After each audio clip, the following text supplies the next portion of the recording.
Bonjour à tous, Corinne et Lucien, bienvenue sur la session 2, le suivi hebdomadaire.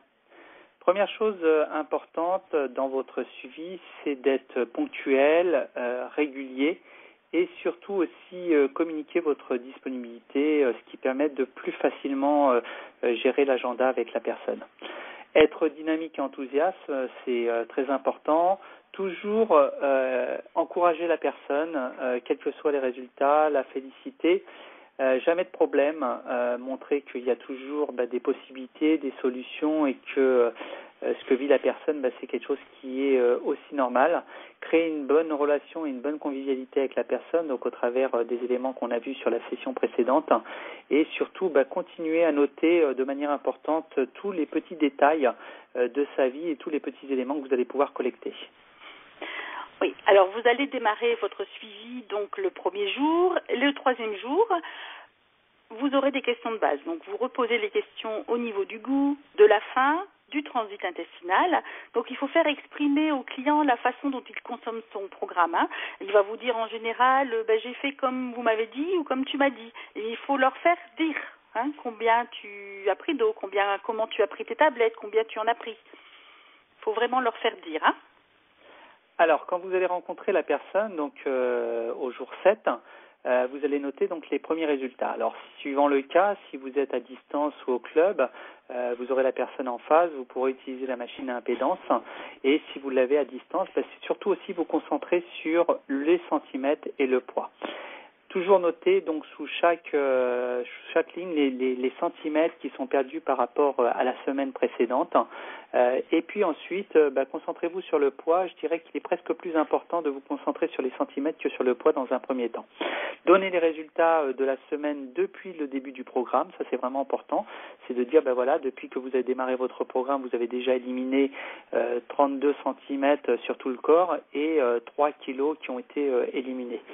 Et commencer, et ça c'est vraiment important parce que ça va vous permettre de travailler aussi autour de cette personne, les références de cette personne, c'est amorcer la construction de l'histoire produite avec la personne. Commencer à construire son histoire avec elle pour qu'elle puisse communiquer.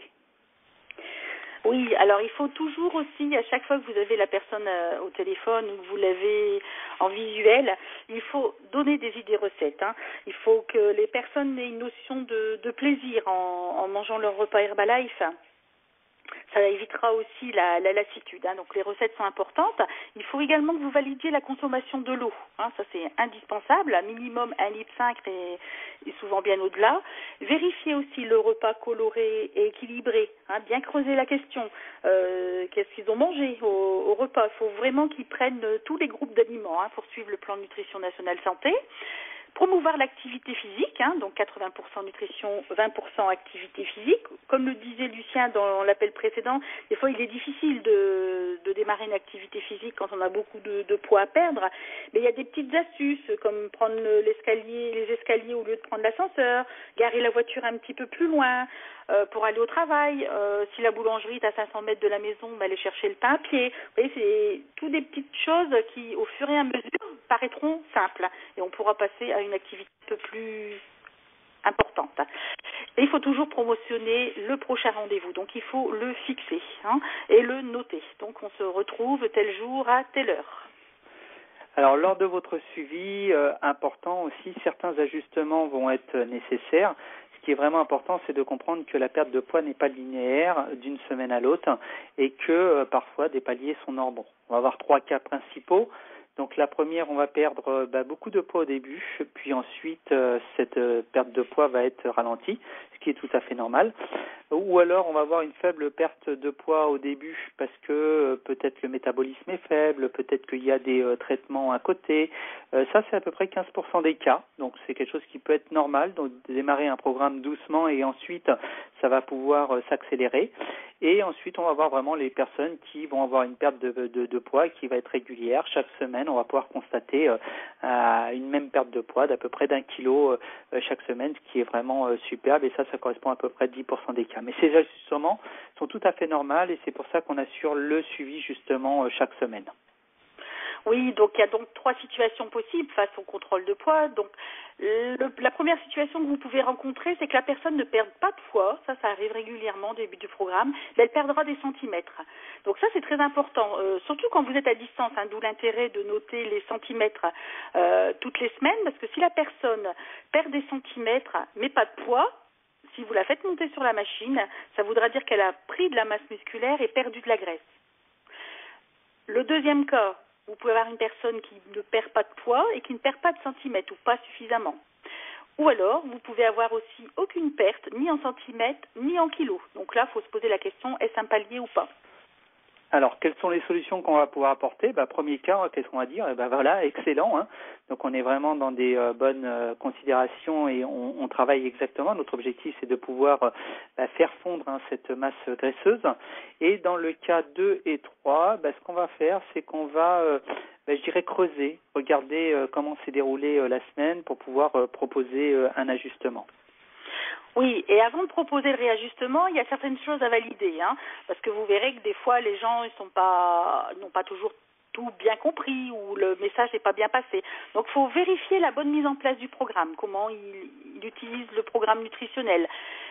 Vous vérifiez également combien il reste de produits dans les boîtes. Ça va être un indicateur s'ils ont fait bien leur chèque ou s'ils ont des fois oublié et puis pris un repas classique pour eux. Combien ils consomment d'eau. S'il y a eu des événements particuliers dans la semaine, s'il y a eu du stress qu'il n'y a pas habituellement, ou alors un événement particulier, un rendez-vous médical, une prescription de médicaments, s'il y a eu moins de sport, si les personnes ont arrêté le tabac, ou alors pour les femmes, si c'est la période des règles. Donc tout ça, ça va influer. Hein. Donc il faut, avant de chercher des solutions, il faut d'abord valider tout ça. Voilà. Et une fois qu'on a éliminé ces causes, on va pouvoir se concentrer sur le programme et peut-être que la personne manque de protéines. Dans ce cas-là, si c'est une personne qui est plutôt active, on va augmenter la Formule 1. Si c'est une personne qui est plutôt sédentaire, on pourra augmenter l'apport de protéines, Formule 3 ou la PDM. Également augmenter la consommation de boissons extraits végétaux davantage et peut-être plutôt chaud que froid pour pouvoir accélérer le processus. Augmenter les compléments qu'on a pu mettre pour pouvoir accélérer, donc thermocomplète ou minéral complexe ou d'autres éléments qu'on a pu mettre en place. Alors, pour gérer ces paliers, on a 2 solutions. Donc, la première, déjà, il faut en discuter avec le client. Hein. À chaque fois, on ne change pas comme ça le programme. Il faut toujours avoir la validation du client. Hein. C'est important parce que ça veut dire qu'il adhère à ce que vous lui proposez. Hein. Donc, soit vous pouvez introduire un 3e chèque en collation. Donc, ça favorisera une prise de poids. Et dès qu'il y a 200, 300 grammes de prix, vous repartez sur le programme contrôle de poids. Hein, que vous avez mis au départ. Ou alors, vous pouvez faire 3 chèques par jour, hein, c'est-à-dire un le matin, un le midi, un le soir. Alors, ce qui est également important de valider pendant toute la période de votre suivi, c'est surtout, on se sert d'une machine pour pouvoir mesurer le poids, on se sert de la machine à impédance, mais se détacher parfois de la balance. Pourquoi? Parce que le poids ne veut rien dire. La masse musculaire pèse plus lourd que la masse graisseuse, et donc parfois on va avoir une transformation qui va faire qu'on n'aura pas obligatoirement une traduction sur la machine. Donc ça c'est important. Revenir toujours sur les motivations du client. C'est regarder pas obligatoirement ce chiffre de la balance, mais la silhouette, la vitalité, etc. Et également, toujours pareil, c'est réintroduire progressivement une bonne hygiène alimentaire dans l'objectif vraiment d'un bon équilibre.